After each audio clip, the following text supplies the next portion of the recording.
Hello, ladies and gentlemen. Welcome back to Full of Sound Reviews. My name is Ethan, and today's record that we are going to be reviewing is Debut by Björk. The album turned 33 years old today. It was released on July 5th, 1993, and it is Björk's first album. If you don't know who Björk is, she is a legendary Icelandic pop singer, proficient, well-known fashion icon as well. Very prolific artist, one of the most influential artists of all time. Has influenced so many pop and rock and electronic legends, from St. Vincent, St. Vincent is to pop rock what Björk is to electronic music, right? It's like that type of thing. But Björk is one of the most influential and prolific artists of the 20th and 21st century. And Debut is, unsurprisingly, her debut record. And it is very, very experimental for a pop debut record. I'm just going to say that right there. This album fuses house and techno instrumentals, like dun dun dun dun dun dun dun dun dun dun dun dun, on like a synth lead with a like bass underneath it. It's just these house instrumentals and certain rock elements at times, and a lot of jazzy elements in the instrumentals as well. There's a lot of horns. And then Björk, who had just gotten out of an alt-rock band, mixes her alt-rock jazzy vocals over the top of these house synth-heavy orchestral leads or instrumentals underneath her. And it forms this extremely artsy, way out there version of pop, like an avant pop, if you may. This was her debut record, and she was very much so influenced by Kate Bush, very much so.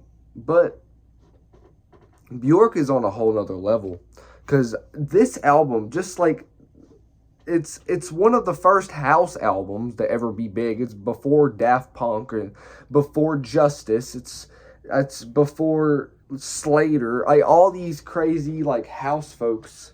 It's before Aphex Twin. He made ambient techno, yeah, but it was before he ever really got big, or right after. It's one of the first house records. It's one of the first ever trip hop records, because you have this girl singing these jazzy vocals over these jazzy electronic leads. What is that?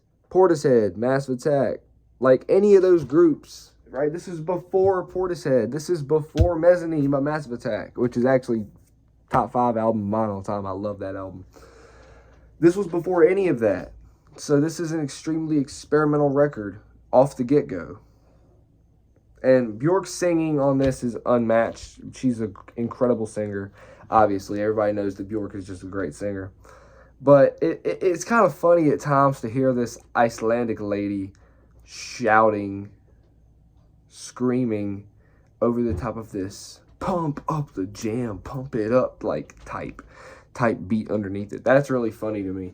But it doesn't make this album bad in any way, shape, or form. If anything, I feel like it gives this album a little bit of charm, because the production on it is incredibly clean. Just because the vocals jump out at times doesn't really mean it has bad production. It's a pop record. It's meant to have accessible vocals, which they're really not. Like I said, she does a lot of alt-rock, Dolores O'Riordan type, voice crack scrooning, on this album.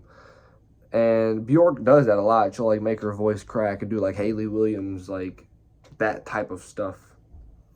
But it's really there on this album, and so the vocals are not necessarily accessible from a general audience standpoint whenever she's doing these jazzy swing rhythms and she's off by a beat and the instrumentals and the vocals are clashing.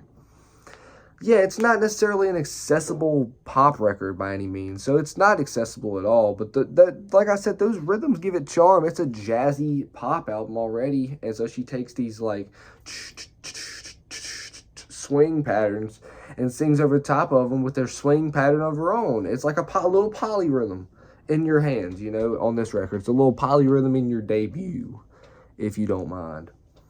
And I don't know, it gives it a lot of charm. I really like her vocal rhythms and her vocal melodies on this record. Björk's always had insane choruses. A lot of good choruses on this one. Venus is a Boy is like the standout song, and it's just great. It's got so many layers. I love Björk because I love my music to be dense. This has so many layers.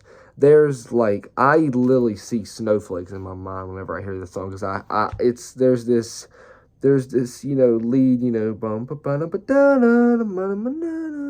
there's that lead, and then there's do on like the percussion, and then there's this bass underneath, and there's this like wrap around, and it goes around the speakers, and it's like another like xylophone glockenspiel lead, and there's another synth lead. There's so many different layers on this one track, and this is a lead single. This is the single that you want your fans to get into you.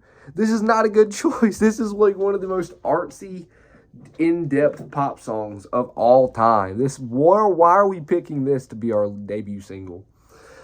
But it worked out great. It got the album a lot of recognition that I feel like it very well deserved. I feel like Björk's debut is a very well deserved, acclaimed album, because it really does mix a ton of styles together so well. Aeroplane is another song on this one that just has, like, you get lost in it. It's just got so many layers underneath, and there's this crazy bass, pulsing bass, and these crazy leads over the top of it. It's just one of those songs that you hear it, and it just takes you from one place to another, to another, to another, and you just get stuck there, and just, you're kind of weighing down on how it sounds, and you're just kind of trapped in the music. That's Aeroplane. Like I said, there's a lot of good songs on this record. Human Behavior, the first one, obviously, is great. Venus is a Boy, we already talked about. Aeroplane. The last song, the Anchor song. The Anchor song is a song where Björk is doing her jazzy alt-rock crooning again, but over the top of nothing but some horns. And they're playing a dissonant melody. There's a lot of dissonance you hear in your left ear upon listening to this, but she comes in over the top, and it just all comes together so well. Like, it just blends together into this absolutely just massive song. It makes you feel like you're on the ocean, and you can just see the anchor getting dropped into the water as she sings about letting the anchor go into the ocean, and she dives down as her diving down to the bottom. You can really see it. And whenever Björk stops singing, and you're left with just the instrumentals, you can just really get a feel for just how heavy it is, and just how dense and heavy this record is. It's great.